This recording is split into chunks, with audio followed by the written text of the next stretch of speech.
તો મિત્રો આ ભાઈ જે કુલાડીથી કમાતો હોય ને ખાતો હોય છે એ જ કુલાડી પાણીમાં પડી જાય છે.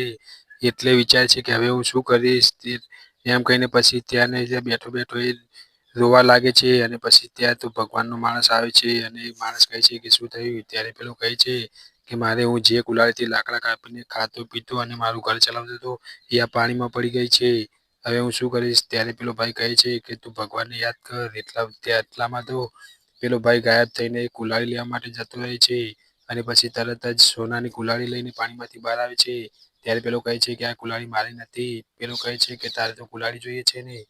ત્યારે પેલો ફરીથી એની કુલાડી લઈને આવે છે. પછી કહે છે કે અરે ભગવાન, તમે તો મારી કુલાડી પાછી આલી દીધી. પછી એ ભાઈ રાજી થઈ જાય છે અને પછી શું થયું એ જોતા પહેલા આ લક્ષ્મીમાંનો ફોટો જોઈને ચેનલને લાઈક સબસ્ક્રાઈબ કરી દેજો અને પછી એ ભગવાનનો માણસ આવે છે. તે પ્રસન્ન થઈને આ ભાઈને સોનાની અને ચાંદીની કુલાડી ફરીથી આપી જાય છે અને બોલે છે કે હું તારી ઈમાનદારીથી પ્રસન્ન થયો છું એટલા માટે તું આ કુલાડી રાખી લે. એમ કહીને આ કુલાડી બે આપી દે છે.